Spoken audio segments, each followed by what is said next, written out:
the second edition of the Replication Board on EU islands decarbonization. The first one was in June last year, initiated by the GIFT project. And the objective is to gather as many European-funded projects that work on EU island decarbonization, to present what is concretely being developed in the project and can be replicated to other EU islands, and also to create links between an initiative, between communities and between people, of course. So following also the last Replication Board, a white paper was written and developed thanks to the Robinson project, and you can find it on the 𝗤𝗍 website and on other project websites. So the first half of this event will be a short presentation to all projects so that you know what has been going on in these projects. Some are in different stages, some are almost finished, already finished, or still ongoing. And then we'll have two panel discussion, one that will focus on the case studies in the project and one on replication potential. So you have the opportunity to ask questions throughout the whole workshop through the Q&A icons on that you should see on your screen. There will be some dedicated Q&A session at the end of the meeting, but please feel free to ask questions whenever you want on the Q&A, and we will pick some of them throughout the meeting. So thank you all for joining again. And I will give the floor to Ricardo for our introduction. Okay, good afternoon, everybody. I'm Riccardo Novo, and I work at TwINSolar for the Clean Energy for EU Island Secretariat, which is the DGNR initiative to support the decarbonization of geographical islands. So islands, by many of us, are considered as natural test beds for a low carbon society. So let's try to go a bit through the reasons for this. So first of all, they are often characterized by a very expensive electricity and fossil fuel supply, which makes, of course, novel technologies under development being competitive even earlier than on the mainland. Second point, islands are generally characterized by vulnerable areas with very important natural and scenic heritage, which must be preserved. And this asks, even more than on the mainland, for a compromise, for a good compromise between the protection of local environment and the valorization of local renewable energy sources, locally available. Third point, this is mostly a scientific and technical challenge. Islands are often characterized by large seasonality of the presence on the island and therefore of the electricity demand, which makes challenging the management and the operation of these isolated power systems. Also, of course, islands have limited size, limited population, and this makes possible with relatively limited financial resources to study and develop all the steps towards almost 100% renewable energy mix. So they can be used as effective test beds for the study of the so-called last mile in the decarbonization process. So for all these reasons, since 2010, EU has dedicated an increased attention to the energy transition of islands, and in this same framework, of course, a quite high number of EU-funded research and innovation projects focused on island has been developed or is currently under development. However, the energy transition of islands is characterized by somehow two contrasting sides. So on the one side, the potentials, we have already in part mentioned them in the previous slide, but of course, this larger interest from research and innovation institutions and for the EU is an important element. Apart from the EU funds, also there are considerable public investments in many member states to reduce energy dependency from the mainland, both with energy efficiency interventions and renewable energy production. And some examples of these funds could be the cohesion policy funds, but also in many member states, the national resilience and recovery plans. Generally, there is a good availability of different variable renewable energy sources, and this makes islands quite ready for diversified electricity mix that, as we know, it's the direction that the whole continent needs to take. And then, for all the above reasons, islands are suitable for the implementation of one of the two major archetypes for the energy future of the EU, which is the one of the local self-sufficiency. On the other side, however, a list of gaps. First, an overlay of multiple restrictions to the development of renewables because of the specific environmental components which are on the island. We often, unluckily, also observe a general misalignment between, on the one side, the decarbonization targets set at different levels of administration and the local environmental and landscape regulations. Price of electricity is often made affordable to the locals through supporting schemes that still nowadays are especially targeted towards fossil fuels generation. Electricity systems are often managed as monopoly or quasi-monopoly local markets, and this is especially true on the smaller islands, but on most of them, I would say. And then, of course, a lack of, well, because of the size of the islands, a lack of professionals with the specialization in low carbon technologies. So it's a bit the work of all of us trying to, working towards turning these gaps into opportunities. Here I have thought of organizing them in 4 different layers. The first one is the one of planning. So, of course, islands can be, are already in part, but can definitely be ideal environments where to develop participated both urban and rural planning in order to achieve a local consensus and limit the negative social impacts related to renewable energy installation, to landscape modifications and other kind of interventions in this direction. From a more technical point of view, islands can also be used for integrating long-term capacity expansion models that are used to study energy transition with short-term simulations of grid networks. At the regulatory level, islands are ideal places where to promote regulatory sandboxes because of these quite clear constraints. So the boundaries of an islands are quite clear, and of course also of tailored legislation to test new specific policies, and of course a key opportunity arising is the progressive shift of supportive schemes from fossil fuels to renewables plus storage and, of course, plus energy efficiency interventions. From the technological point of view, islands require, even more than the mainland, the implementation of best design practices and best available technologies to limit the impact of renewable generation on the local environmental components. And we see that many islands, and this is more or less why we are here today, many islands are hosting or have hosted the deployment and testing of novel technologies and processes at the highest technology readiness levels. And finally, community engagement. Community engagement is not only in planning. Here we speak about implementation. So, of course, participation of citizens in implementation measures via renewable energy communities, co-ownership schemes, crowdfunding, and etc. And then, of course, capacity building activities for communities and specialized trainings for the management, for the installation, management, and operation of these low carbon technologies.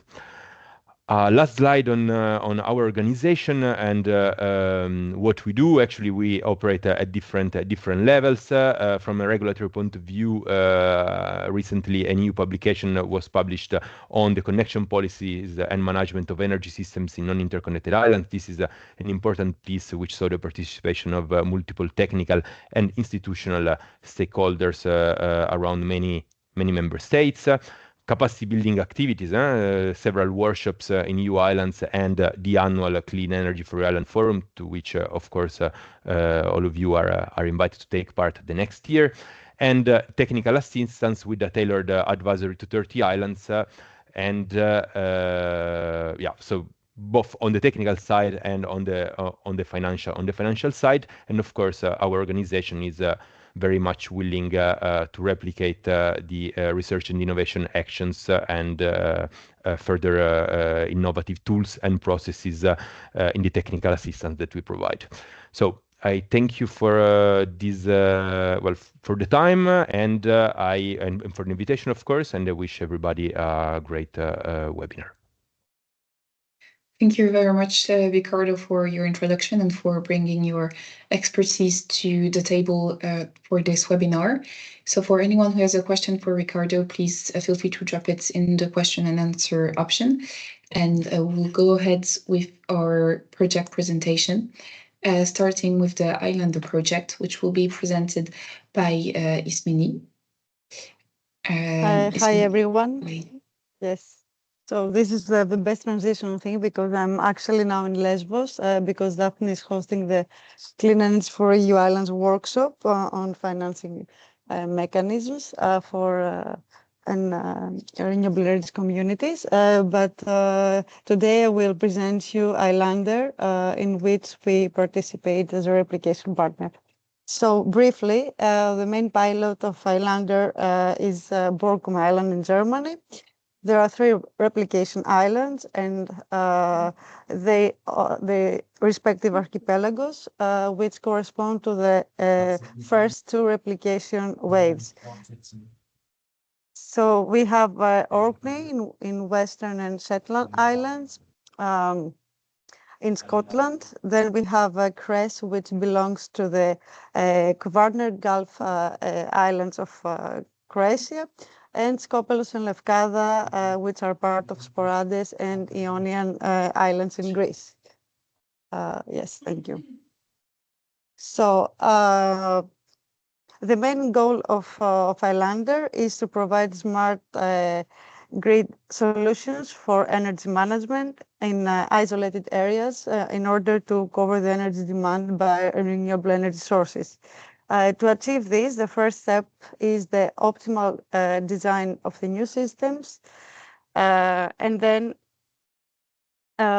this is the definition of the infrastructure and the collection and use of historical data for consumption and generation of energy, interconnections, and weather type of data. Then the next step is the deployment and the digitalization, which is actually to choose the best location for each technology and work on the telemetries of its component. And then it comes the third and last step, which is a smart IT platform. And this is the monitoring and control of all the island's assets. And also includes a forecasting predictive model.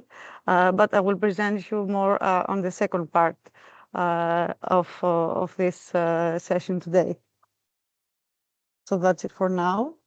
Thank you very much, 𝗜παιχη, for the Islander project presentation. To kick off our project presentation, next up is the GIFT project. So Igor, I invite you to take the floor, and you can also take control of the slide if you want. And I remind the participants that if you have any question for any of the projects, you can drop it in the Q&A session. Yeah, thank you, Nadia. My name is Igor, and I have been the project coordinator of the GIFT. Actually, already finished in 2023, the project. So the project in the project has been involved 17 partners, and we have 2 demonstration sites. The first demonstration site is 𝗂𝗃 Island Cluster. Actually, this is not only one island, but one bigger island, 𝗂𝗃, which is one of the biggest in Norway, and cluster of smaller islands around 𝗂𝗃. And the second is 𝗏𝗏. This is Italian small island of the Tyrrhenian Sea. Very different locations. The 𝗂𝗃 is very north. Actually, is already behind of the Arctic Circle. On the other side, 𝗏𝗏 is island in the Mediterranean Sea. So we working on, Nadia, if you can switch on next slide, please. We are working on 5 different objectives, which has been divided in 9 indicators shown here. So we have a target value, and this table represents the results, what we achieved in separately for 𝗂𝗃 and also for 𝗏𝗏. I think we have been quite successful. Maybe one of them we are not achieved our indicator, but all others has been achieved. So more details I will present in some later next steps. Thank you. Thank you very much, Igor, for the GIFT project presentation and its successes. Next up, we have the IANOS project, which will be presented by Denis. Hello, good afternoon to everybody. I work for IANOS, and I will present IANOS today.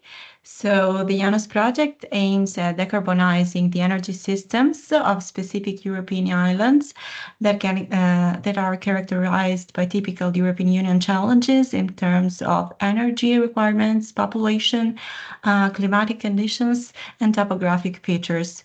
The main objectives of the project are to facilitate the seamless adoption of extremely high-res penetration by developing a virtual power plant to optimize the generation of energy and balance demand and supply of energy on the island, to demonstrate specific technology-driven interventions envisioned through 3 energy transition tracks and 9 use cases, to guide the European Union island decision makers in the design of cost-effective and feasible action plans for decarbonizing their energy systems, to engage European islanders in the transition towards a low-carbon economy, and to ensure high replication potential of IANOS results in other islands.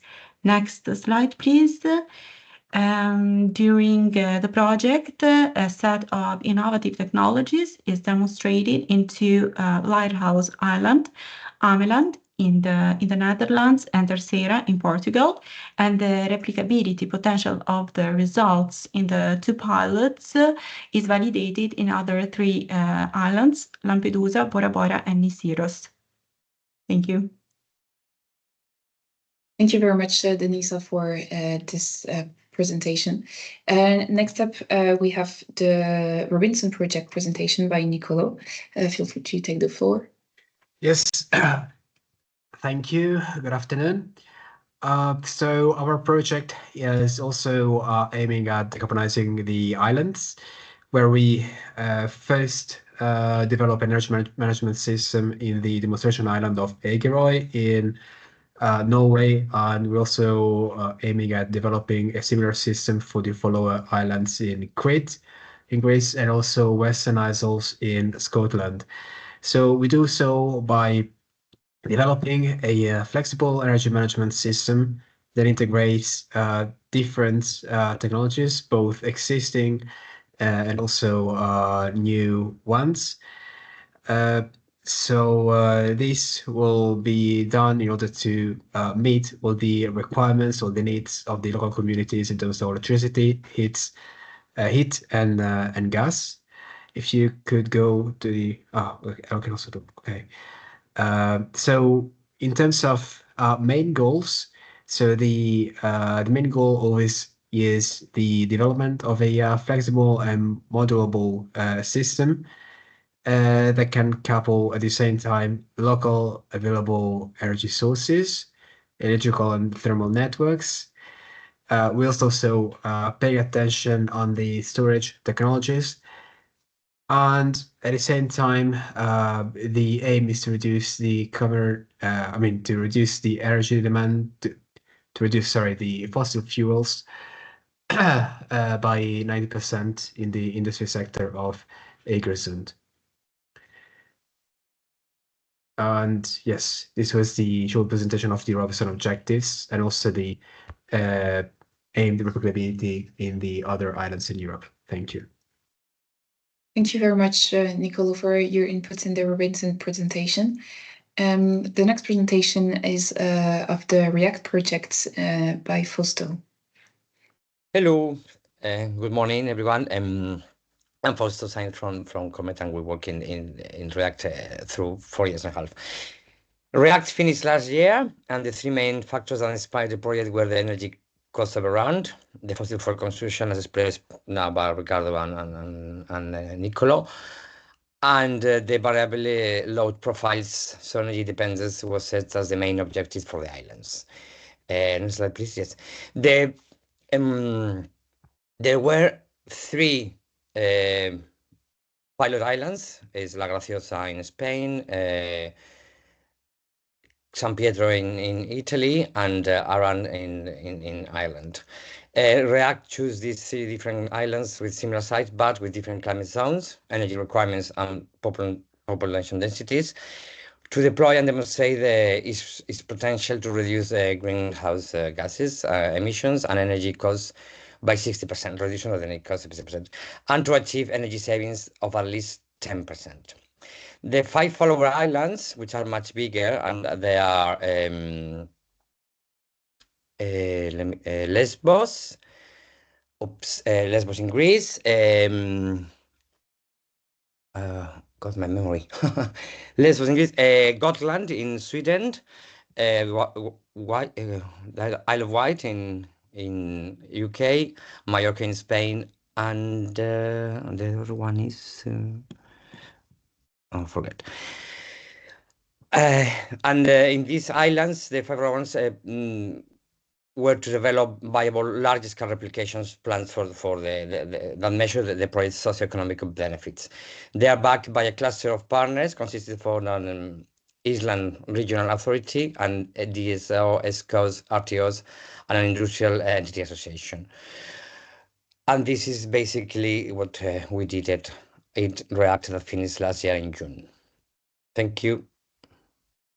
Thank you, Fausto, and congratulations as well for concluding this ambitious project. Then the next project is the VPP for Islands, which will be presented by Habib Nasser. Hello, good afternoon, everyone, and thank you, Nadia, for this webinar and for the kind moderation. So I am Habib from RTOP, and this IH 2020 VPP Fund project. And I will present briefly our project that aimed to implement virtual power plant concept in various European islands. So as shown in the map in our project, VPP technology should be implemented in 5 islands. 2 leading islands, Formentera in Spain and 𝗥𝗲𝗽𝗃 in Turkey. And we have also 3 replication use cases on follower island. 1 in Bornholm Island in Denmark, Grado in Italy, and Bozcaada as another island in Turkey. So concretely, in VPP for Island, we developed various solutions to ensure both green energy and digital transitions. So these VPP for Island solutions are mainly based on 3 layers. So firstly, VPP for Island box that allow to monitor and collect data from energy assets from the physical layer. VPP for Island node to aggregate assets together and optimize the energy management in near real time. And also we have VPP for Island platform to provide cloud-based services as forecasting and create a copy through of the real world via digital twin. So that's all from my side. I will tell more about our replication in the next presentation. And thank you all for your time. Thank you, Habib, and we look forward to the presentation of the replication. And then the next project is the 𝗤𝗍 project, which is coordinated by TU Berlin, and Anna will present briefly the project. Yeah, thank you. Thank you, Nadia. Yeah, so my name is Anna. I work at the Technical University as a project coordinator at the Department of Community Energy and Adaptation to Climate Change. And we coordinate the 𝗤𝗍 project. It is a project currently with 22 partners. We started in 2020 and we're meant to run to the end of this year, 24, but we just got a 1-year extension. So what is 𝗤𝗍? 𝗤𝗍 means future in 𝗓𝗏, which is the local language of Mayotte, which is a French island off the coast of Madagascar. Next slide, please, Nadia. So 𝗤𝗍 is very similar to the other projects that we hear of today. Like the other islands, the energy system of Mayotte is heavily fossil fuel based and electricity is generated with imported diesel. And so this small and closed energy system is very vulnerable to fluctuations and mismatches between supply and demand. So where we integrate more renewable energy into the mix, this must be paired with very robust flexibility services, which are demonstrated here in 𝗤𝗍. And in addition, the project is closely followed by currently six follower islands for their replication potential in their own local context. So yeah, 𝗤𝗍 is quite similar, but I would like to stress a bit on where 𝗤𝗍 is different from the other projects that we hear of today, which is the quite challenging local social context. So Mayotte is the poorest French department, but is also the most prosperous island in the region. So officially, Mayotte has 320,000 inhabitants, but it also has a large number of people that live as undocumented migrants in very precarious conditions. So 84% of people live under the poverty line, and 40% of houses are slum-style corrugated metal sheet houses. So many of those living in these slums lack access to safe water and electricity. So where I think 𝗤𝗍 is unique is that we're trying to integrate people living under these precarious conditions into the energy transition by forming local energy communities. And this is a very important component in the 𝗤𝗍 project. It has its own dedicated work package, and I will speak more about it later a bit in the roundtable. Thank you, Nadia. That's it for now. Thank you very much, Anna, and thank you for explaining a bit the unique context of 𝗤𝗍 and of Mayotte. Then the next project presentation is the NESOI project by Sarah. Yes, hi everyone. I'm Sarah Ruffini. I work for R2M Solution as a project manager, and I was the project manager for NESOI. NESOI was finished as well on beginning of this year, and the goals of this project was to promote investment for energy transition in the island and facilitate the decentralization of energy system and contribute to the European policies and achieving the 2030 climate targets. We have some actual results to show, which is the primary energy savings 1,021 gigawatt year of greenhouse emissions, emission savings of around 400 kiloton CO2 per year, and more than 22% island share on rest production. You can go on.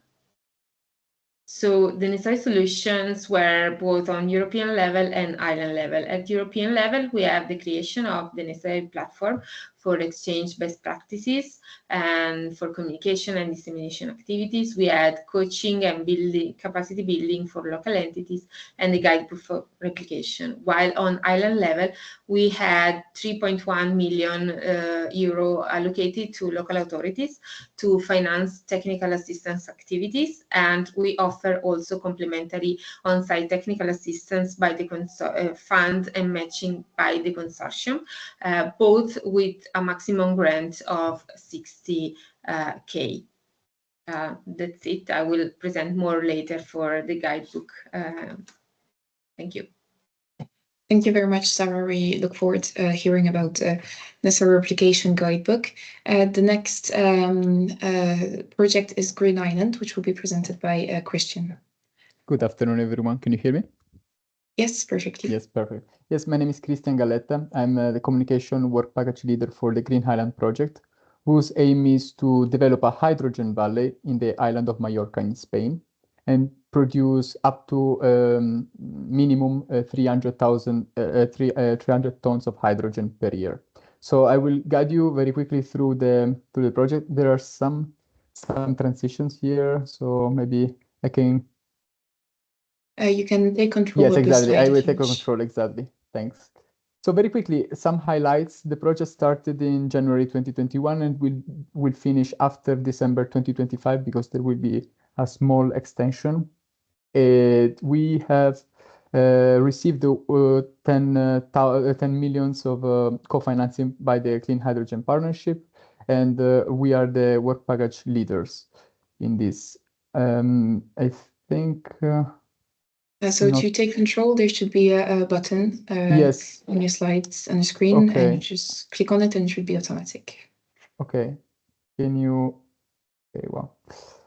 Let's go through some pills to describe to you the valley. So basically, there is a hydrogen production plant located in a previous cement plant in the city of Lloseta. This is connected to two photovoltaic panels plants, one of 8.5 and one of 5.8 megawatt. After this production with the electrolyzer. Sorry, Christian, I think I still have control of the slides. Did you click the control button? Yeah, perfect. Now we can see what you see. Perfect, thank you. Okay, thank you. So, okay, thanks for specifying. So there will also be a hydrogen refueling station connected to fuel 5 fuel cells buses. Then we can also, a special vehicle company called Power to Green Hydrogen Mallorca was created in order to manage the hydrogen production plant.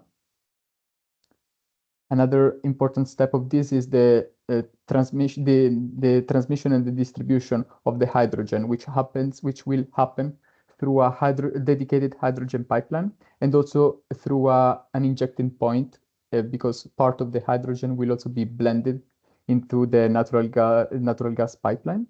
And finally, we will also have 4 end users. So the hydrogen produced will be used to fuel one port terminal, one hotel, one municipal building, and multiple natural gas users through the blending. So this is the GreenHysland project in Pils. Thank you very much, Christian. Then the next project is the TwInSolar project. That will be, sorry, I think we lost the slides. Let me share the screen again. The TwInSolar project will be presented by Claire. So Claire, please take the floor while I reshare the slides again. Perfect, thank you. Hello, everybody. So I'm 𝗂𝗏𝗍. I'm a Project and Policy Officer at the CPMR Islands Commission. So today we present you the TwInSolar project.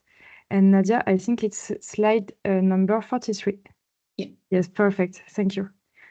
So the TwInSolar project is a three-year Horizon Europe project with a funding from the European Commission of 1.48 million euros. It takes place in La Réunion, which is a French island in the Indian Ocean, and which is also an autonomous region.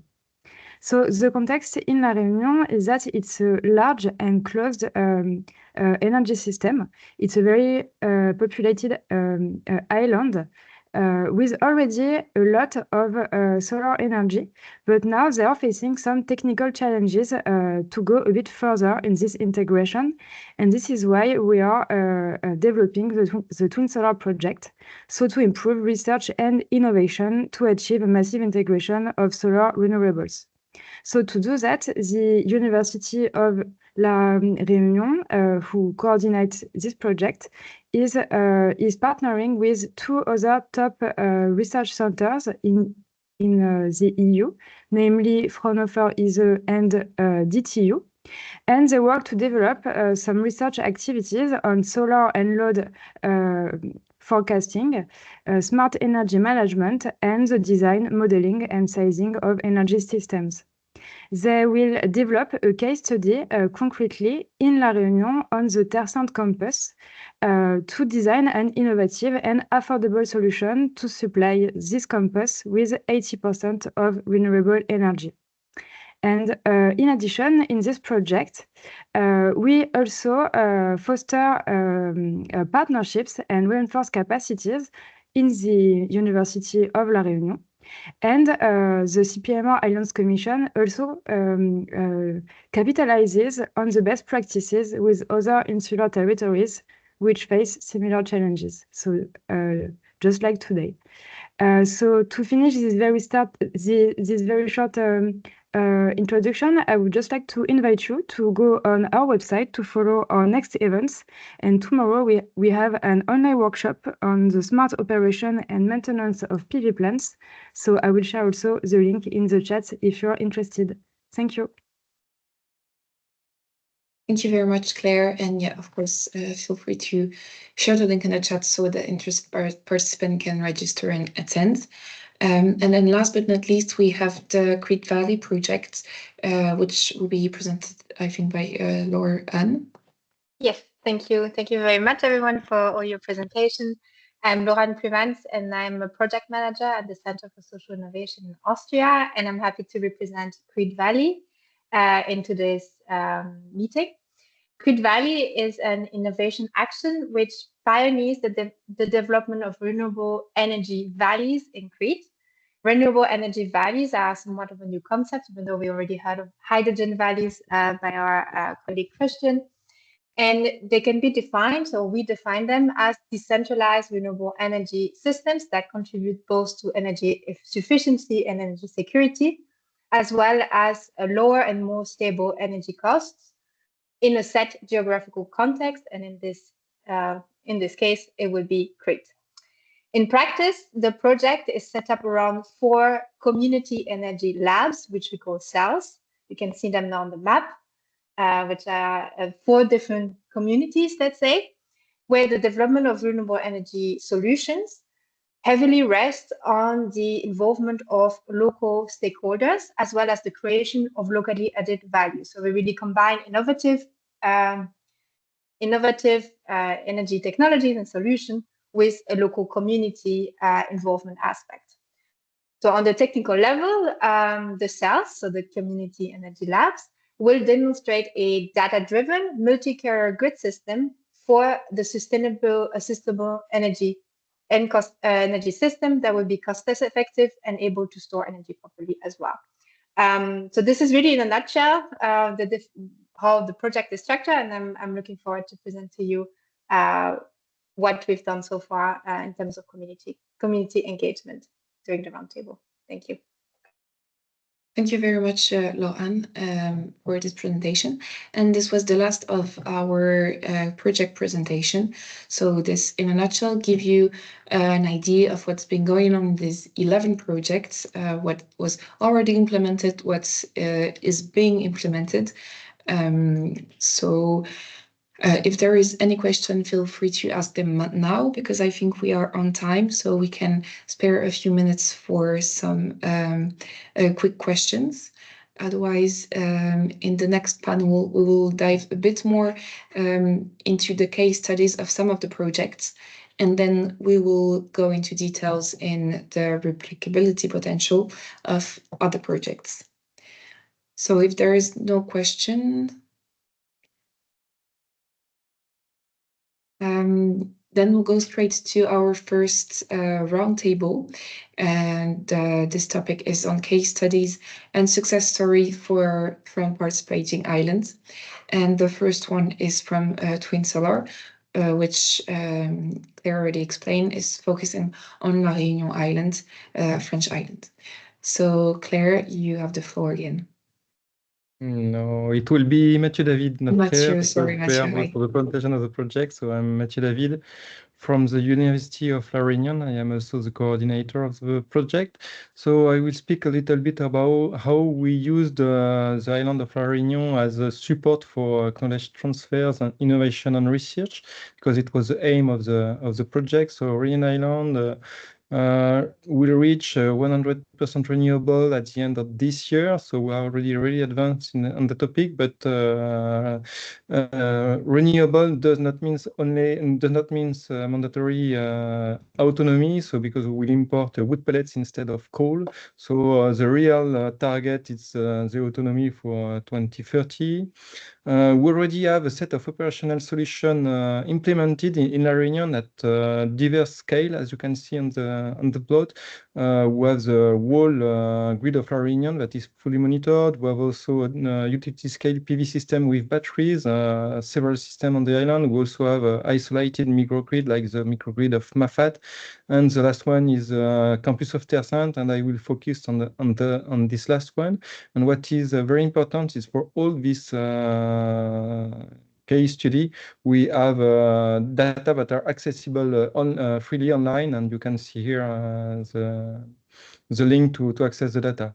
So we use all these cases as support for knowledge transfer. So I will only speak about the Terre Sainte of the campus, the university campus of Terre Sainte. So it's we try to maximize the self-sufficiency while keeping the price of electricity affordable for the operator. So the university already hosts a set of PV systems. So it's a small PV campus with more or less 1,000 students, but we already have PV systems. We also have EV charging, a weather station, a diversity of buildings like university buildings, student residence, and restaurants. And we already also have solar domestic hot water.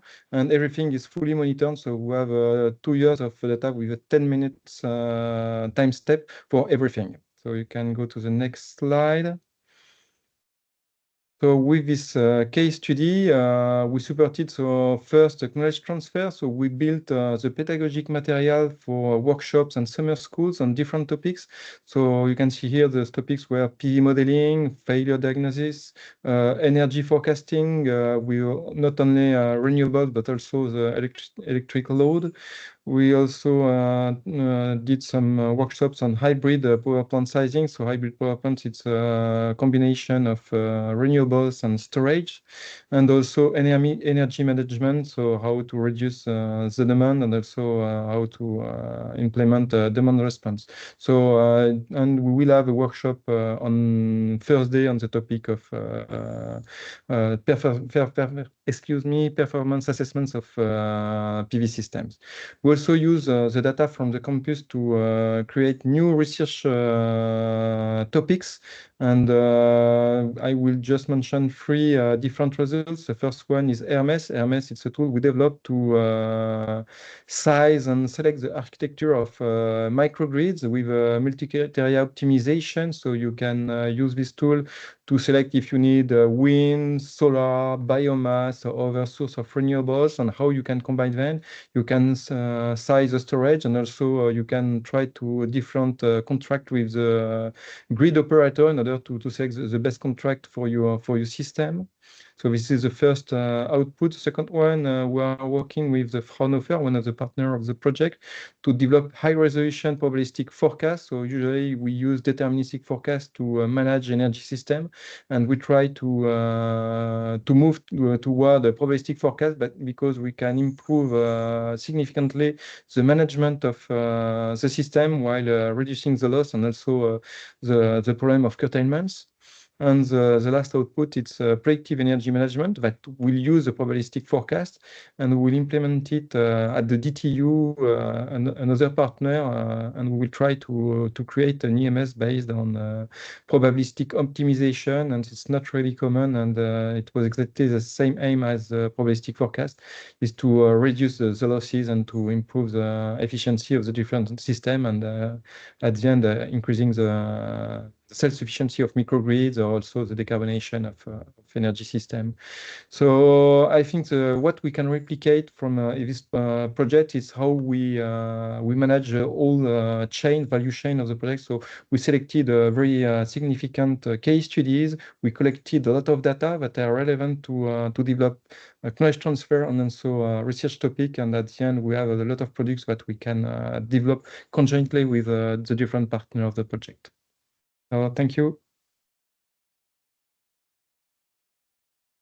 Thank you very much, Mathieu, for this comprehensive presentation of TwinSolar, of La Réunion context, and of the Terre Sainte campus. So if there is, as well, if there is any question, please drop them in the Q&A session, and we'll go through them at the end of the panel session. Then next up is 𝗤𝗓, which will explain a bit more about the Mayotte context, and it will be presented by Anne again and by Anna. Hi everyone, I'm Anna 𝗤𝗓. I work for 𝗤𝗓 Modeling SA, which is the work package 2 leader of 𝗤𝗓. In order to complement the demonstration of technical solutions in 𝗤𝗓 and support the distribution system operator of Mayotte, EDM, towards the energy transition, 3 modeling tools were tailored to island scale, applied to Mayotte, and delivered to the DSO. So 𝗤𝗓 built a tool for forecasting the electricity demand and solar PV generation on a day ahead up to 1 week ahead basis, based on state-of-the-art machine learning. Technical University of Berlin developed a modeling tool simulating the frequency balance, the frequency stability of the power grid in response to a loss of load or a loss of generator. And 𝗤𝗓 Modeling built an integrated energy economy, a modeling framework to explore and assess the impacts of long-term energy transition pathways up to 2050. Next slide, please. Now, regarding the latter, alongside a macroeconomic tool, 𝗤𝗓 is a long-term energy planning model encapsulating the technical options for energy transition customized to island specificities, capturing sectoral integration as it covers both energy demand and supply side with significant resolution, seasonal and intraday load variation of an island, and island-specific constraints related to limited resources and lack of interconnections. Next slide, please. 𝗤𝗓 was used to quantify the impacts of alternative decarbonization scenarios for Mayotte. A specimen of the work is depicted on this slide. So among the key cost-efficient decarbonization levers are high electrification rates on the demand-side sectors, coupled with deployment of renewables, battery storage, and demand response techniques, while securing reserves by utilizing existing diesel plants switched to biodiesel. Another thing which is sometimes underestimating is empowering local people through energy communities. So this could drive the energy transition on the demand side, achieving energy efficiency, energy savings, lower bills, and potentially new job opportunities. So having said this, I would like to give the floor to our colleague Anne van Leuven from TUB to speak about the local energy communities in Mayotte. Thank you, Anna. Yeah, so my slides also contain a few animations, so you can just click through, Nadia. So what is a local energy community? According to the EU, the local energy communities are citizen-driven energy actions that contribute to the clean energy transition, advancing energy efficiency with local communities. And there are usually local legal entities that empower citizens, small businesses, and local authorities to produce, manage, and consume their own energy. And they can cover various parts of the energy value chain, including production, distribution, supply, consumption, and aggregation. And they can take the form of any legal entity, including an association, a cooperative, a partnership, a non-profit organization, or a limited liability company. But in the 𝗤𝗓 project, we've widened the legal definition of an LEC a little bit due to the restrictions of the local context of Mayotte. So not all our local energy communities that we set up are actually have a legal are a legal entity. Next slide, please. So our work so far in Mayotte, we have implemented 4 local energy communities. The first one is a student energy community where students learn from each other in small groups about climate change and the energy transition, and also about energy efficiency. And the idea is here that they adopt this method where they first learn themselves to do workshops and then teach other students to do these workshops so that the knowledge spreads further and further among the student population of the local university. And then the second local energy communities are the solar mamas. The solar mamas are a couple of women who have been trained by Barefoot College International in the maintenance of solar lamps and solar home systems. And under the 𝗤𝗍 project, they will be supplied with, set up with a repair kiosk and a number of kits where they can do maintenance to these solar home systems and solar lights. And then the third one and largest one is our social housing project. In this, as I mentioned before in my introduction, many people live in slum conditions, and there's often flooding, and then these slums are washed away, or other reasons why these slums are no longer sustainable as housing. So we collaborate here with the city of Congo, who have developed temporary housing for vulnerable people from the slums. And this social housing we are equipping with solar panels on the roof. Due to the tariff constraints in Mayotte, which was also already referenced in the introduction by Ricardo, is it doesn't make sense to do self-consumption. So all the energy will be sold into the grid with feed-in tariff. And then this, the money gained will be benefiting the local community that lives in this social housing. And in addition, this will be paired with workshops prepared by a local NGO to train the inhabitants on energy efficiency and energy savings. And then the last one is our e-mobility project, in which 4 young people with large distance to the labor market were trained in maintenance of e-bikes, and were then subsequently hired by a local startup that works with these with e-bikes, so they can now maintain the e-bikes of this company. And our approach in this was the community-based approach. Yeah, this is maybe a bit fake term, but basically our partner Hudara, an NGO from Berlin, they went to the island and spoke to as many local initiatives and partners and people as possible to see what was possible to develop these local energy communities. Next slide, please. What benefits do these local energy communities bring? They contribute significantly to increasing public acceptance of renewable energy and the energy transition. They make it easier to attract private investments in the clean energy transition, and they can be effective means of restructuring our energy systems by empowering citizens to drive the energy transition locally and directly benefit from better energy efficiency, lower bills, reduced energy poverty, and more local green job opportunities. And they increase values such as trust, identity, a sense of community, and helping to build stronger communities. And we really hope that this approach can be replicated in other contexts. That was it from my side on the local energy communities. Thank you very much, Anne, and thank you, Anna, for this focus on Mayotte and on the local energy communities. Then the next case studies is of the GIFT projects of the 𝗓𝗏 and the 𝗔𝗏 Islands. And Igor, you have the floor again. Okay, yeah.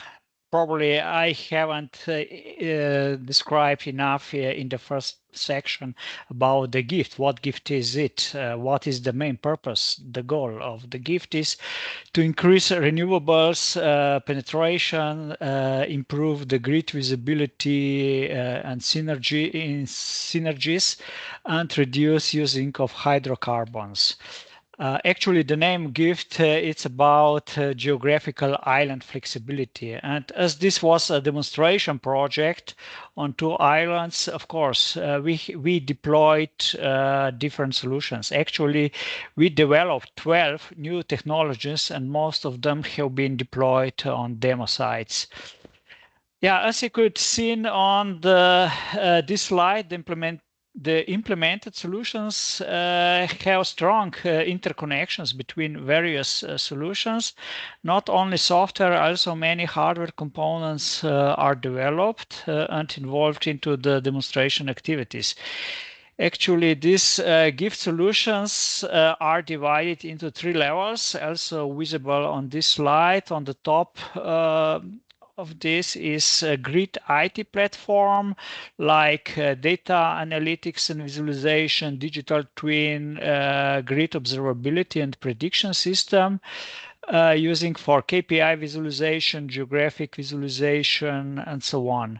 The central part of the system, of the GIFT system, is VPS control center. This is a decentralized automatic demand response trading platform connecting different responses, different demand responses providers, intermediaries, and demand response users. On the bottom are prosumers, smart energy consumers that provide flexibility by modifying their energy demand patterns or selecting alternative sources for energy to reduce the load on the power grid.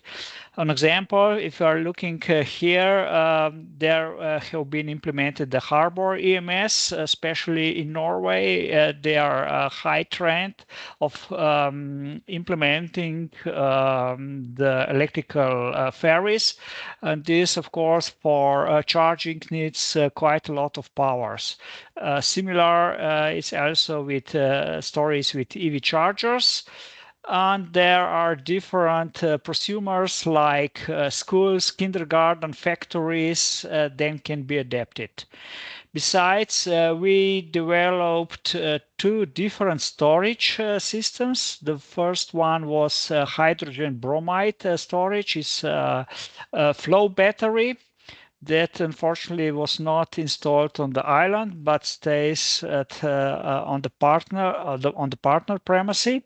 And the second was smart energy hub, also working with hydrogen fuel cell. The next slide showing the activation of flexibility. Some examples is shown here with various prosumers like boilers. Electrical boilers is very good, flexible prosumer that can adapt on the request. So boilers in school and business headquarters, we have 2 different locations. Then we have an example, heating cables in kindergarten and public EV chargers. On Procida, we have the prosumers we selected from public infrastructure like pumping stations of wastewater, which are not operating all the time, but just only on demand and has this possibility of flexibility. Then public EV chargers and quite a lot of air conditioning and PV plant inside of municipality building, on example. So here is some numbers. What was the size of flexibility, an example for 2 schools, kindergarten, headquarter of our partner, and wholesales with 2 large freezers. Yes, that's it from my side. Thank you. Thank you very much, Igor, that you walk us through a bit more about the GIFT projects. Then we have 2 other projects for a panel, the REACT project and then the VPP for Island projects. So I invite Fausto to take the floor and give us insights on the REACT success story. Hello, thanks again, Nadia. Well, the implementation of the REACT solution was a success for participants and opened the door to the creation of energy communities in small islands, as well as upscaling of the solution to bigger islands such as the following islands of La Reunion or Gotland or Mallorca. We use a holistic approach for target energy dispatch control actions, both automated and manual. It was real-time generation and load forecasting for optimal grid balancing must remember that it's a project that was very much focused on demand response. We use also innovative heat pumps and PV systems to be managed at community level. Some of the islands, for example, in Aran, were much more used to this kind of research than 𝗥𝗲𝗽𝗃𝗁, and the participants were quite used to share their knowledge and to participate in this kind of energy demand response activities.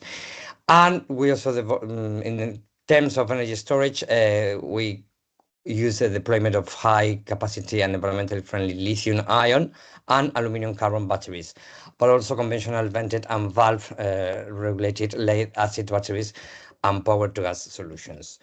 Regarding participants, we must say that most participants didn't know about demand response assessment made of San Pietro at the time of the interviews, at the time of the beginning actually of the project. They also state that they wanted to learn more about demand response, about how to manage energy. They all perceive themselves as knowing about energy savings, but not much about energy management and storage. Also, all participants were concerned about energy prices, especially in Izmor, because this is a very small island of the coast of Ireland. And they have this, as I say, they have a very strong sense of community. The previous pictures are from the installation of the solar panels and the heat pump in the recycling project. In San Pietro, environmental protection and savings, both economic and energetic, were mentioned as some of the positive aspects of the technology that we implemented in the project in Carloforte, which is the capital, and San Pietro Island. In La Graciosa, most participants were first reluctant, and we found out that it is necessary to have a figure that is trusted in the community to encourage participants to take care of, to participate in the project. And then once the project started and they see the advances, they were very satisfied with the energy independence results. As La Graciosa Island is a very small island off the coast of Lanzarote, and the cuts were constant, so having independence by themselves were very much appreciated. Next slide, please. The implementation of the platform in a mobile phone as well as the web were shown to all participants. We developed these applications, and they did not control the power, but they had information of what was going on with the consumption and the generation of electricity in the premises. So the implementation of the platform and then the phone, and also in a mobile phone and on the internet, were accepted by them because they provided information about what was going consumed and what was going produced by these prosumers. All of them were prosumers. The mobile app presents all the information a user needs to know about the installation performance, and it shows the components, its activity, and the battery condition, among other functionalities. The web application has been conceived for the React solution operators, so they can monitor all the installations and see if there is any problem in any of the buildings or the dwellings of all the participants. It can also offer data as weekly, monthly, and yearly format. And the results from the attempt, we did a satisfaction on the installations and the system, showed positive attitudes towards the general React solution in all 4 areas that is part of the survey in all the 3 islands. Perceived usefulness, perceived easy of use, attitudes towards technology use, and intention to use. So basically this means that all participants were happy with the solution proposed by React, and they were willing to use it, and in fact they stayed with them. In the case of La Graciosa, for example, in the case of La Graciosa, participants, reluctant participants, citizens at the beginning didn't want to participate. Once they saw the benefits on all other the real participants, they wanted to join, but unfortunately it was not possible. So in the case of La Graciosa, which were they have a not very good previous experience with a research project, they change completely their mind and they will want it. Now all they want to join the project, to install the solutions, and they are exploring the creation of energy community. Major differences were encountered in San Pietro, or they were not so optimistic about the system, but that's okay. Next slide, please, Nadia, and that's the last one. Regarding user engagement, REACT engage and involve the island residents in demand reduction in time-shifting activities that raise their awareness and allow them to become an active part of the cooperative strategy. Innovative business models also and exploitation plans were developed and deployed to increase the penetration of RES, reduce fossil fuel consumption, allow for large-scale replication, and enhance autonomy for islands, while contributing to Europe's energy security and also paving the way for regulatory and legal challenges. This is an important thing because the regulation was it was an obstacle for the case of the creation of the local energy communities, but we expect that to change in all through Europe, really, basically. That's it on my side. Thank you. Thank you, Fausto. And so the next presentation for this panel is from VPP for Islands. Thank you again. So here I will try to detail one of successful leading use case in our project, which is the pilot co-created for Formentera Island. And I will present the implemented installation and the key studies carried out to extend their local energy community. So at the beginning, Formentera aimed to co-create a full self-consumption community. So we used our tool Smart Planning to simulate and size the energy assets to be aggregated together. And then we successfully installed the hybrid assets composed of 26 kilowatt PV installation, PV capacity or battery capacity of about 14 kilowatt hour. Fuel cell power capacity of 4 kilowatt hour and about 7 kilowatt electrolyzer with 3 kilogram of hydrogen storage capacity. So this Formentera replication becomes one of the most important pilot in our project that allowed us to test and validate large use cases and scenarios, such as peer-to-peer trading, real-time data monitoring, interoperability between layers, the 3 layers, also power forecasting and optimizing some flexibility services.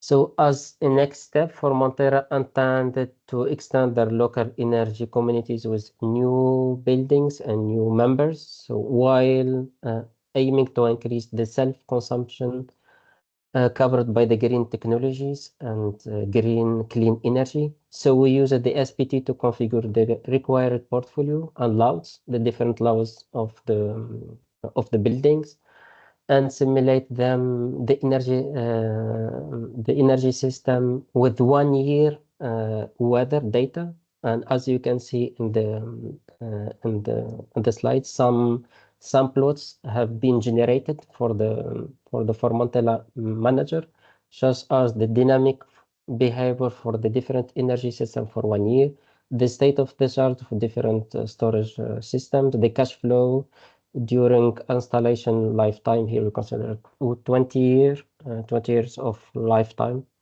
and the usage of the energy systems. So, and as next step, we try to optimize through genetic algorithms the extended self-consumption energy communities.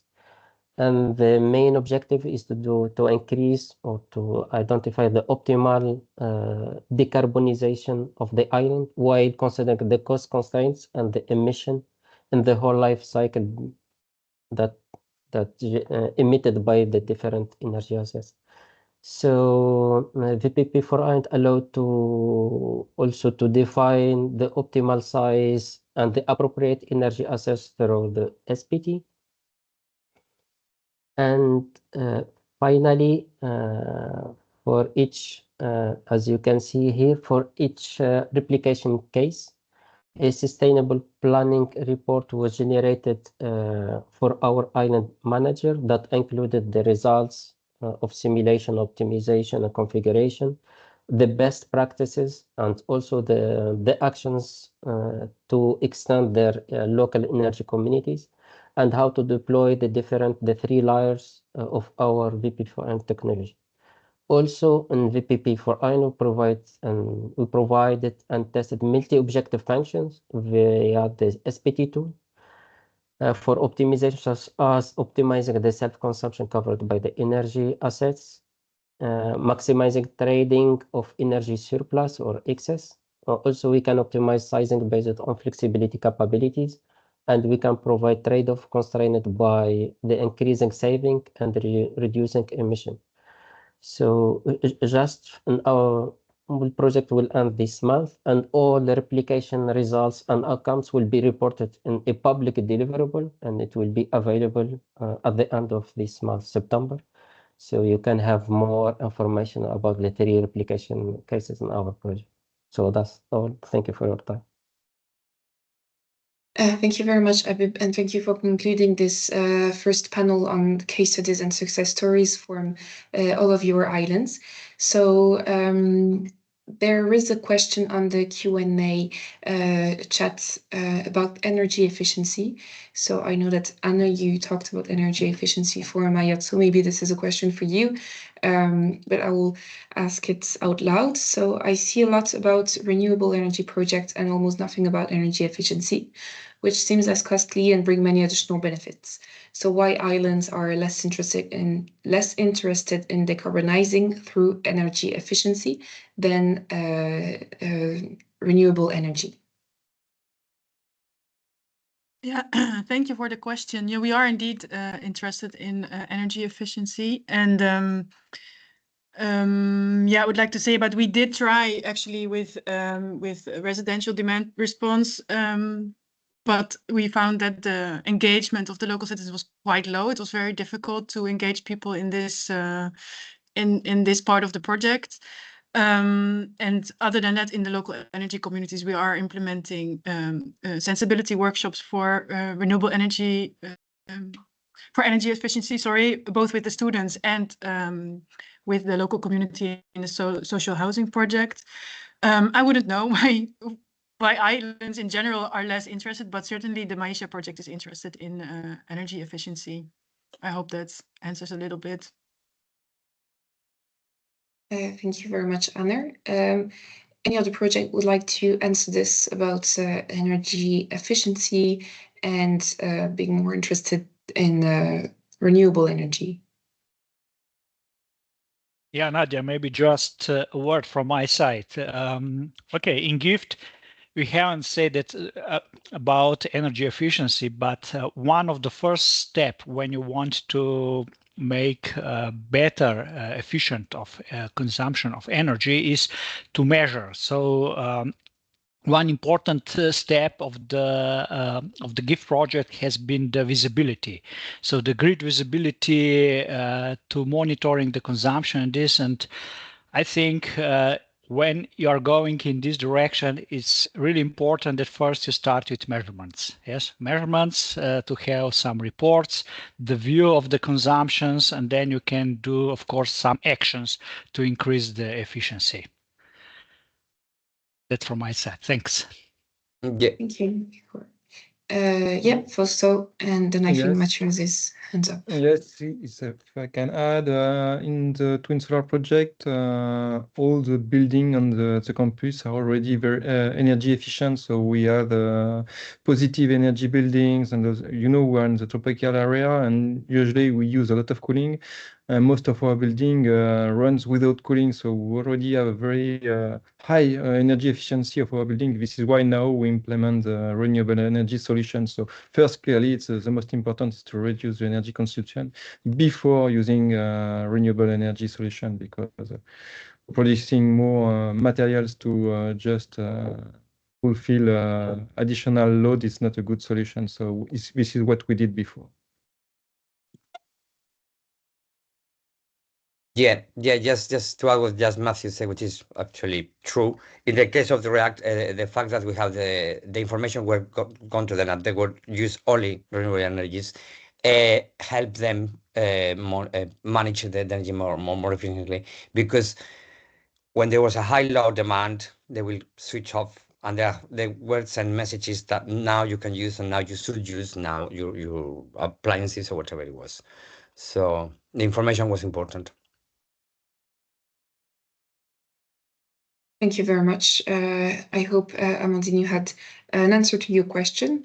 Then I may ask if there is any other question for the first panelist from the participants. If there is, you can just take the floor and ask it. I just had a question for Anne about building those energy community projects in Mayotte, and whether how the conditions and the, let's say, geopolitical conditions of Mayotte in the recent event of last year have affected your project, and whether that's something that delayed you or you had to reconsider, considering the difficult, hard situation of people in some of the slums that you're working with. Yeah, we've experienced considerable delay because of a lot of political and social unrest last year on Mayotte. You maybe have heard about it or read about it in the news. There were lots of riots because the French army was supposed to move in and raise these slums and also remove a lot of undocumented migrants. Of course, it's not so simple. You cannot just put people on boats and send them across the ocean. So it didn't work out, but it led to a lot of social unrest and also vandalism, which has not affected that much the implementation of the local energy communities themselves, but it has a lot affected the project as a whole, which meant that we had to reduce the scope considerably. That has affected the entire project, unfortunately. That's why also the scope of the local energy communities part of the project has been reduced in scope. Yeah. Yeah, because also one thing that I wonder in such difficult situations that people are living, whether you could develop strategies within the project to still interest people in energy and producing energy and energy efficiency in context where it might not be the priority. Yeah, this is one of the main difficulties. Yeah, it's very difficult because we also thought we could just go and engage people directly in the communities, but we found out it's not that simple. We needed to really connect with other existing initiatives, existing NGOs that already have gained the trust of local people rather than us moving in. And yeah, because there's also, we noticed a lot of, what do you call this? NGO fatigue, where people had been promised a lot of things by projects, but things that didn't materialize. So our approach has been really to collaborate with local NGOs that have the local trust already and take it from there. Yeah. And indeed, energy efficiency or energy needs is not the first need that people think about that live under these precarious conditions. Yeah, so this has definitely been an issue in the implementation of the local energy communities, unfortunately. Thank you, Laurent, for your question, and thank you, Anne, for your valuable insights. If there is any further question, I suggest that you can put it in the Q&A, and then we'll address them at the end. And I will reshare the slides again for the second panel. In the meantime, while I switch to the correct slide, I invite all projects to maybe put their contact in the chat in case participants are interested in contacting them and having more information about the projects, and also maybe your project's email address as well. So then we can take up our second roundtable, which is now focused on potential and tools for the replication of the projects and of their solution that has been developed.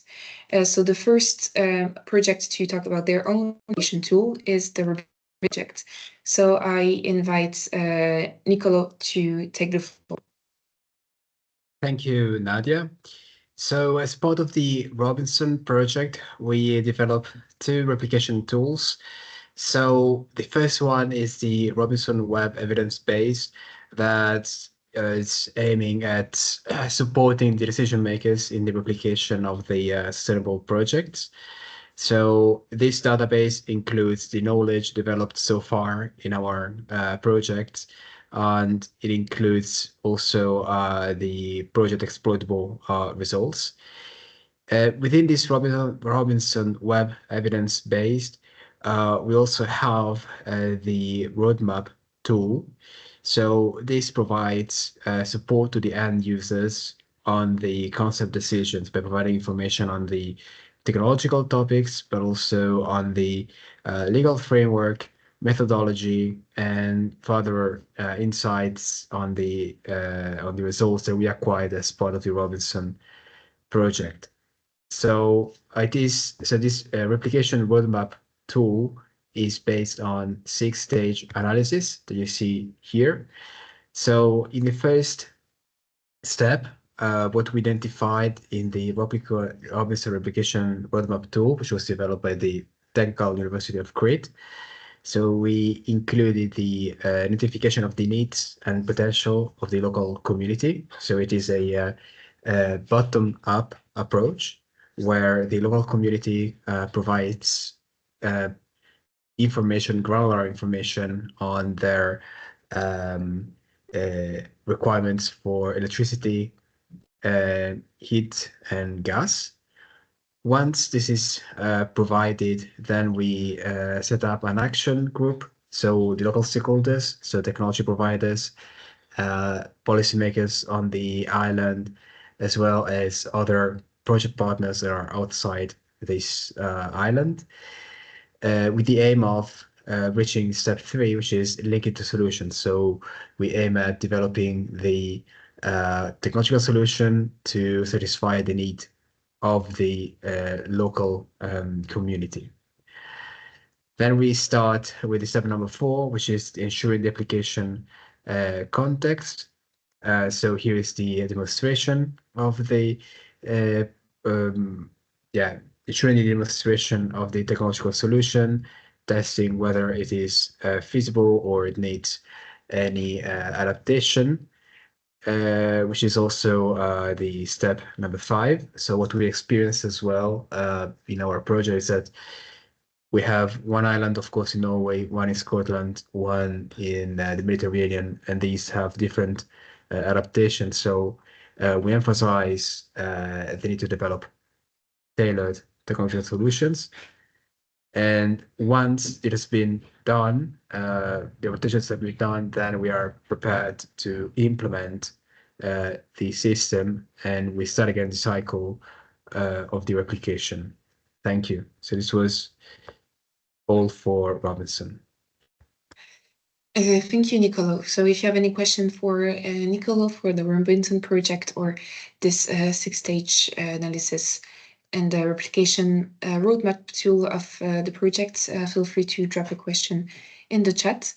Then we will have the NESOI project, which will present a guidebook for replication. Yes, hi everyone again. So the guidebook for replication was one of the outcome of the NESOI project, and the outcome is, of course, to stimulate the replication of the NESOI. Go back into the previous slides, please, Nadia. Yes, thank you. And so the guidebook was designed to help the stakeholder to choose between 5 thematic areas within that were 5 of the technical assistance menu on the NESOI, and it was it includes the NESOI best practices. It includes 15 projects conducted within NESOI with these 5 areas: energy community, renewable energy sources, hydrogen, energy planning, and e-mobility. And this is available on our website and is translated into 6 different languages: Italian, English, Spanish, Greek, French, and Croatian. So you can go on. And so the guidebook for replication is inside is divided, as I said, in these 5 areas, and we have the title, of course, of the project, the key project data, where you can identify the main area of intervention and technical minimum assistance and so on, the main information. And next slide, please. And then it will guide you to the best practices and then NESOI technical assistance. So it can help a stakeholder or a municipality or whoever wants to replicate this project. It can go through a short description of the project and why NESOI supported this project and what NESOI did. So, and at which stage of the project NESOI intervened, if was at the beginning of the process, if it was in the middle or at the end. This is, of course, an example. And inside the guidebook, you can find a lot of information. So next slide, please. And in the end, we came up with an RRL, which is replicability readiness level, where we identify 5 different areas: geographical, technological, legal, social acceptance, and fundraising investment activities, where we give the score. So it gave you an idea of how easy it is to replicate this project under this similar circumstance, or what the challenge or the barriers might be for that particular project and in that particular area. And then finally, we had a major description of the replicability of the project. So this is just a sum up of what is the guidebook, but if you want to know more, you can contact me, or you can go in the NESOI website where you can find the guidebook and download it. Thank you. Thank you very much, Sarah, and all information to reach out to Sarah or to download the NESOI guidebook will be already added in the chat. I think the next presentation for this panel on replication is the GreenHysland project. Hello again. So for the GreenHysland project, as I told you earlier, the aim of the GreenHysland project is to create a hydrogen valley in the island of Majorca. However, we also have some follower islands through which that we will try to replicate the concept of a hydrogen valley in their islands. What I'm going to present now to you is a tool, the Hydrogen Territories Platform tool, which helps islands understand their energy demand for hydrogen and calculate how much hydrogen they will produce based on specific positions of the island, capacity installed, and other various data. We can go through the next slide. Exactly.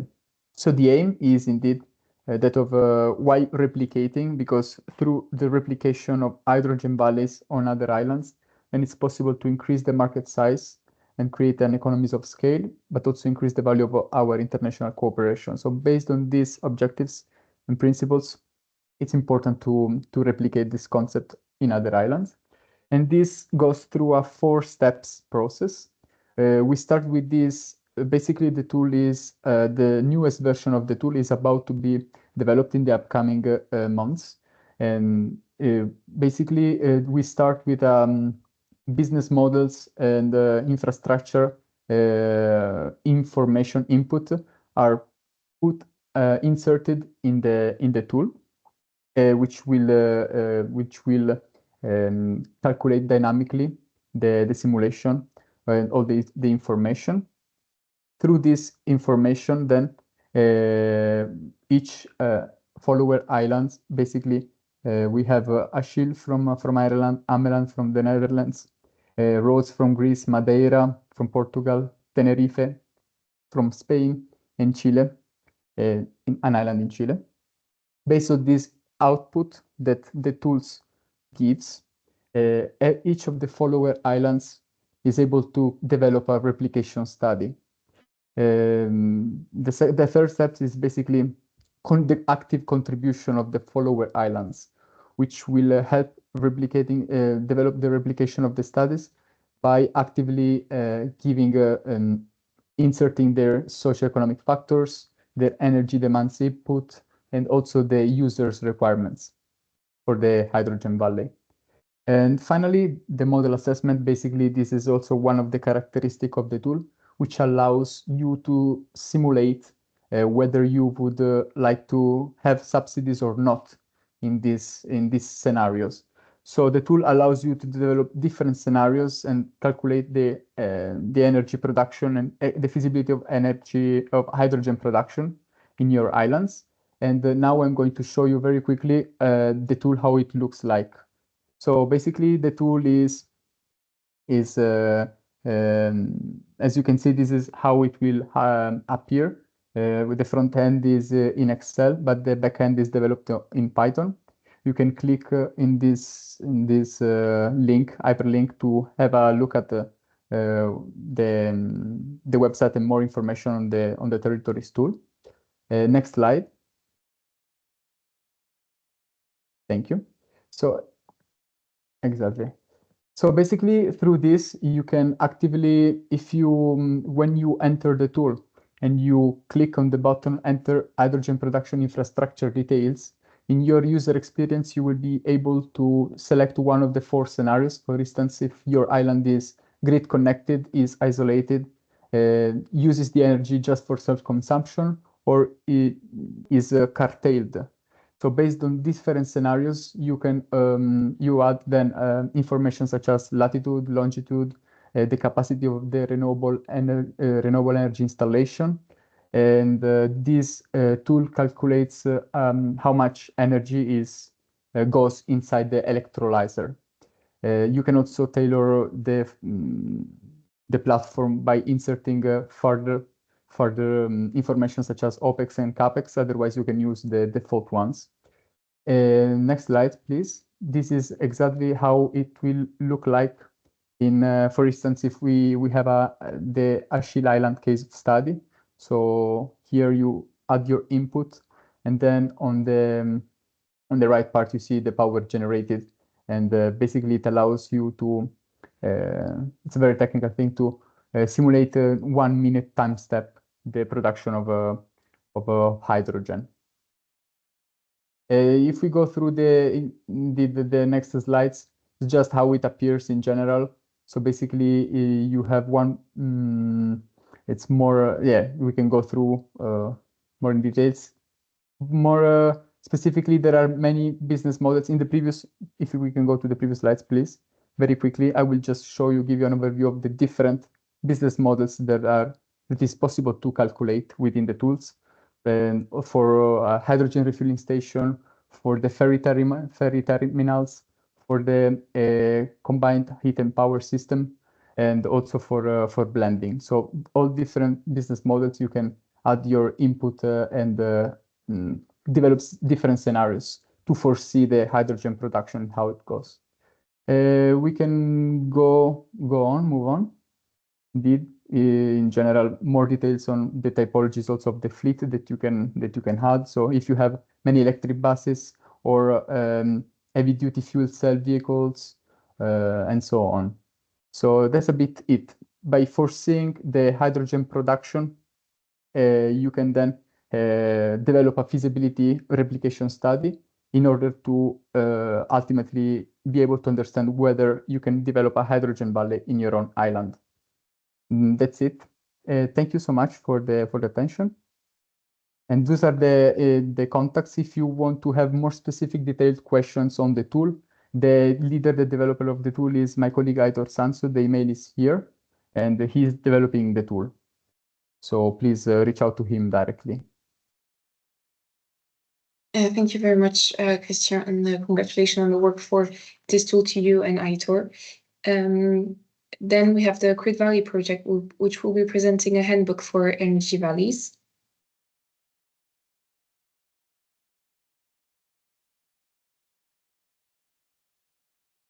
We cannot hear you, Loren.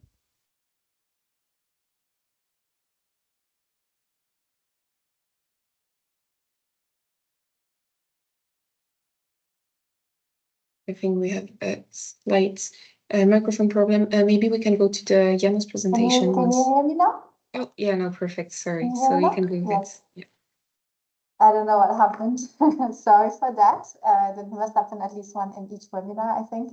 So I'm happy to present to you the handbook that we created for the CRETE Valley project. CRETE Valley is actually a relatively new project. It's a 5-year project, and we're only on month 10. And at the beginning of the project, we were faced by this immense task of setting up a renewable energy valley and setting up the basic structure of that renewable energy valley, which are the community energy labs, the cell. And we needed to develop not only from a technological perspective, but also an approach for societal engagement in communities that had to be approached and also agree to take part in the project. And for this, we developed this handbook, which is a deliverable in its first format, but can be used as some kind of guideline for setting up renewable energy valleys beyond their technological requirements. This handbook therefore presents a step-by-step approach that can be taken to ensure that such initiatives like renewable energy valleys have not only a positive social impact, but also that they manage to meaningfully engage citizens. So the aim of this handbook was really for us to structure our own work, as we had local partners going on into the local communities in the first few months of the project, but across the 5 years of this project as well. But also the handbook's purpose was also to provide a sort of guideline for the further replication of renewable energy valleys, first of all for our follower communities, but also for other potential initiatives that could get inspired by the work that we have done so far and that we will be doing in the CRETE Valley project. So this handbook is structured around 4 key steps, which are conveniently also the chapters of our deliverable, which are called Frame, Explore, Co-create, and Assess, and they are technically chronological steps, but sometimes we have to go back to one or the other in practice and to reframe and refine some of the approaches that we want to take. The frame step, which is the first step, is the starting point of any renewable energy values, is where we identify the core principle of a renewable energy value. And in our case, we took the approach of centering renewable energy values on 3 core principles, which are social innovation, energy democracy, and energy justice.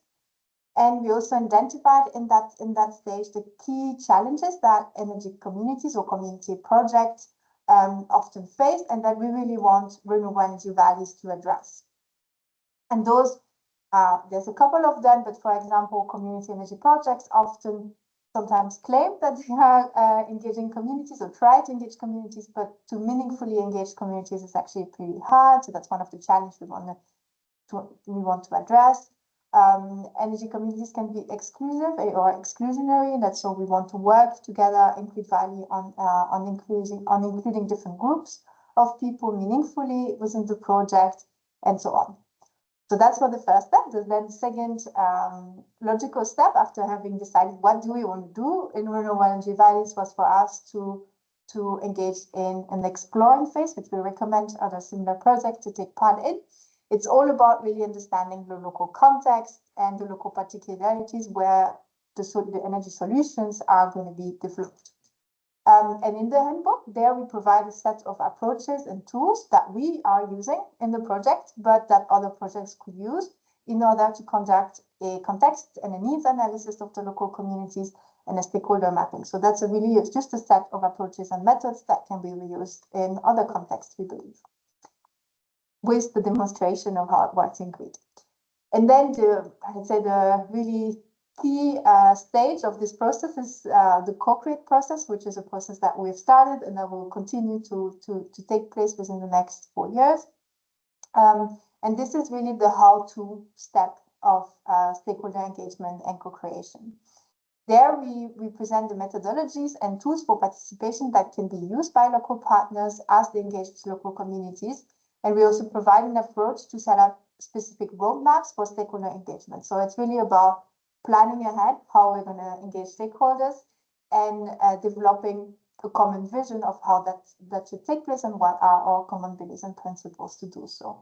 So this section of the handbook really just is also provide approaches, methodologies, and tools once again to do this strategically.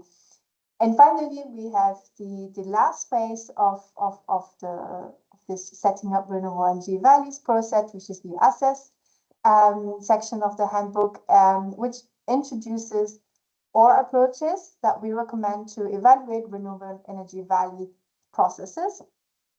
Because we believe that any process, but especially renewable energy values, should be built around a reflexive process. So we indeed set up some methods, some roadmaps and strategies of how we're going to engage local stakeholders, but we're not always sure that they're going to work, right? So we need to have different steps within the project where we re-evaluate how we're doing and whether it's still adapted to the local context and the potentially unexpected events. So in this assess section of the handbook, we present this monitoring kind of phase, but also we present different methodologies on how to conduct quality assurance and what we call the social innovation monitoring, really the aspect today in a couple of years and at the end of the project of the processes that we initiated during the project. So this is a short presentation of what this handbook is all about. We really hope that it can help us within the project of all our communities and also our projects in the next few years. This handbook is not yet available because we just finished the deliverable, and it should be available online in a couple of weeks or hopefully next week. And then we're working with our communications team to build a dissemination strategy, which can make also this product a bit more appealing rather than having it just as a deliverable out there for further replication of our purposes. Thank you for listening to me. That's all for me, and I guess I can leave the floor to the next project. Thank you very much, Laure-Anne. And so I invite you to follow the CRETE Valley social media or website if you want to be notified when this handbook is available. Now we have the replication analysis that have been conducted in the IANOS project. Yes, thank you, Nadia. We provide a replication methodology based on different steps. Here you can see the replication analysis of diagram applied in IANOS. As a first step, the replication framework includes the analysis of the current state of the island's energy system, which serves as a starting point from which it is possible to define the climate and energy strategy. This is called the baseline scenario. Next, the methodology for the replication analysis is presented, considering specific context of IANOS, but also approach of other relevant projects and studies applicable in the island context. Then master use case is defined for the island, aggregating selected use cases deployed in the pilots, including specific IANOS solutions to replicate and scale up in targeted areas on an island-wide scale to maximize the impact. And the expected impact of these selected solutions will then be evaluated through specific tools, and the replication studies aim at evaluating the technical and economic feasibility of the specific use cases, considering two scenarios of renewable energy penetration in the energy mix of the island grid. In particular, we are taking in consideration a high-res penetration scenario and one very high-res penetration scenario. Next slide, please. So regarding the replication assessment, we developed a suite of tools called IANOS Island Energy Planning and Transition, composed of three tools: the Integrated Energy Management Tool, where it is possible to have the grid modeling and simulation about the island. Then we developed this virtual integrated platform on life cycle analysis based on two modules about the life cycle assessment that measure the indicators regarding energy savings, fossil fuel consumption, and greenhouse gas emissions, and also primary energy demand and consumption, and then the life cycle cost module that measure the direct, indirect, and internal and external cost of the selected technologies. And then what we developed is also the cost-benefit analysis tool that evaluate the advantages anticipated from these green energy smart grid interventions in the IANOS demonstrations. Thank you. Thank you very much, Denisa. And then we have one last presentation before we have some Q&A session of the Islander project and their smart IT platform. Yes, thank you again. So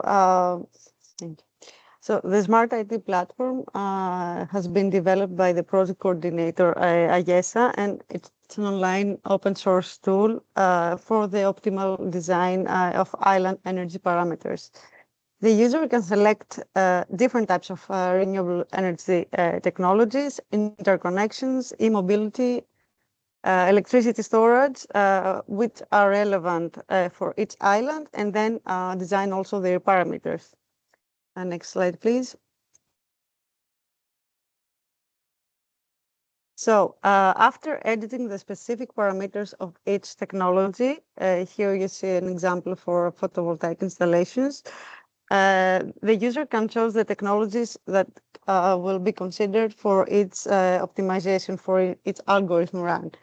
The energy balance is a core constraint of this model, and alongside with the objective function are the only point of contact of the various technologies that can be selected by the model. Every module, every technology, if activated, contributes in a different way to the energy balance, which can increase either the generation or the consumption. Next slide, please. Thanks. Once the optimization process is completed, the app will send the user an email with a link to the app, and then the user can follow the link, enter his credential, and review the results page, as you can see here in the screenshot. And yes, last slide, please. Then we also have the demand response app, which is actually an extension of the tool. Here you see some mock-up of the application. It will be delivered, I think, in the last year of the project, which starts next month. So this application aims to provide an energy management services to the citizens of Borkum Island. It will actually help the island to achieve a higher renewable energy penetration by optimizing the energy use.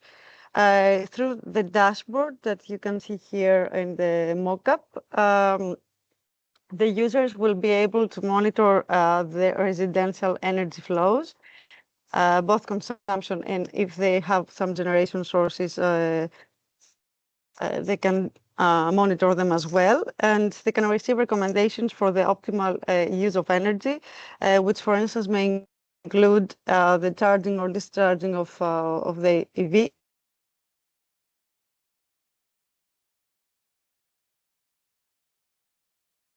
to put the laundry machine on when there is a lot of generation coming from wind or solar, for instance.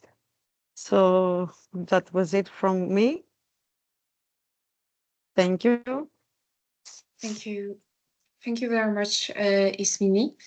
To conclude this panel on the replication tools and the replication potential of the EU island decarbonization projects.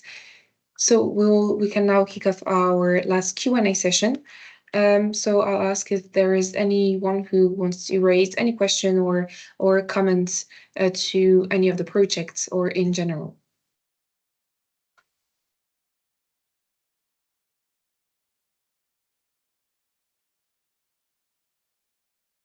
You are welcome to take the floor anytime if you want to ask a question. So maybe I'll start this Q&A session myself and ask the projects the one question.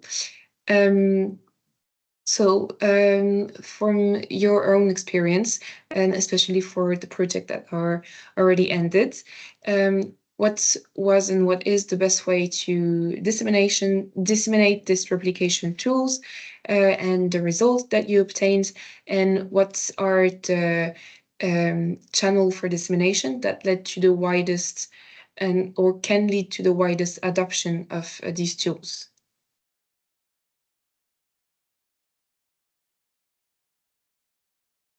Okay, I go first. Yeah, thank you. What we found very useful was to have open sessions at local communities buildings, such as maybe a church or maybe in the street or places like that.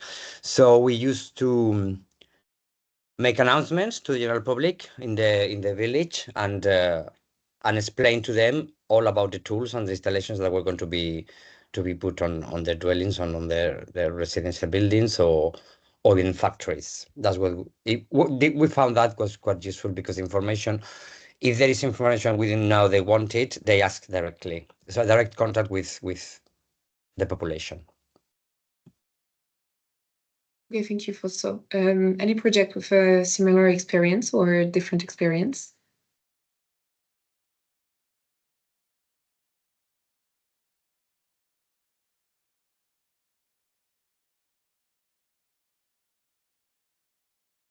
Anyone wish to react on the best way to disseminate your results? Maybe this is for the project that are already ended. Maybe the gift projects.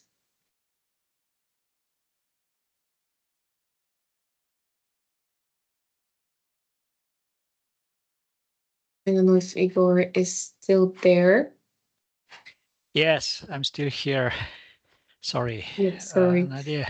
Yeah, I just since the gift project has already ended, the question was more on what's the best way to disseminate the results that could lead to the widest adoption of the project results. Yeah, you're right. So the project is end. We have been involved in quite a different event. Even next month, we are going to ENLIT, where we again presenting our demand response solutions. And of course, it's not so easy to involve other islands or other stakeholders for such a project because it's still not very developed how to incentive users of demand response management, demand response flexibility, how to earn money from this. So this business part of business model is should be done more in the future, especially now we are waiting for some new legislations, or better to say regulations, how to implement such a flexibility in this field.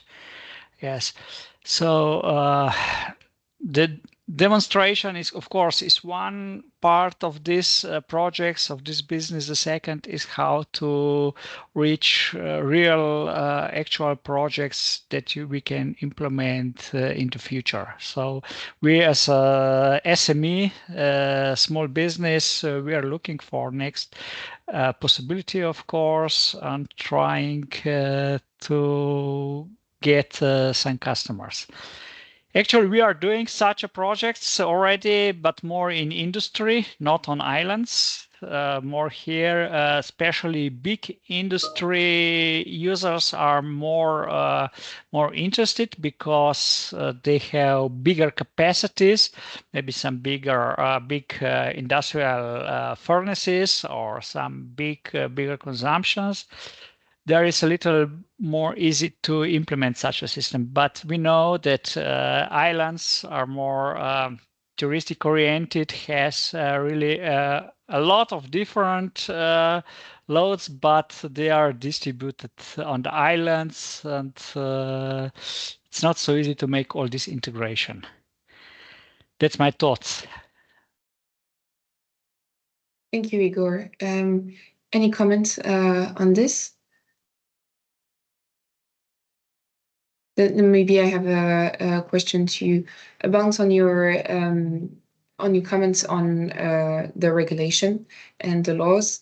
Is there any key action that should be taken by policymakers, either at local or at the national level, that could enable the acceleration of energy transition in islands, or energy, or to help islands to achieve their energy efficiency? So we are following a little bit these actions of ACER. ACER is now coordinating the new regulation to have these network codes for flexibility. So this is under the preparation just now. There are some different meetings and explanations, and looking for involvements of different stakeholders to get these new network codes on this topic. Okay, thank you very much, Igor, for your inputs. Is there maybe other question from the audience? I know. Yeah. Sorry, go I ahead. don't have a question. I just wanted to reply to you. So this question about legislation and so on. So this wasn't part of our handbook, but we are now drafting another deliverable on the enabling conditions for building a renewable energy valley in Crete. And the big topic, of course, was the legislative framework at the national level, which is not always adapted to the local island level and the difficulties that may be encountered there. And in particular, because we have this community energy focus, one thing that has been pointed out by our local partners is also in the context of Greece, some new legislations or changing legislation that tends to favor larger energy production by larger companies and disfavor economic gain from smaller energy initiatives through changes in metering practices and net metering and so on. So that's one thing I can put forward as well for us, is that the importance of a legislative system that's and policies that are both targeted at, okay, maybe more bigger centralized energy production on islands, but also for the accessibility of those new technologies and alternative structures that are smaller and who also still depend on making some kind of economic profit as well, or at least not this profit or economic loss. So that's maybe just what my 2 cents on this questions. Thank you, Lauren, for your insights on this. I see that Claire has shared something in the chat. Yes. So, yeah. Yes, indeed. I just wanted to comment that the Clean Energy for EU Islands Secretariat published a study on the connection policies and management of energy systems in non-interconnected islands.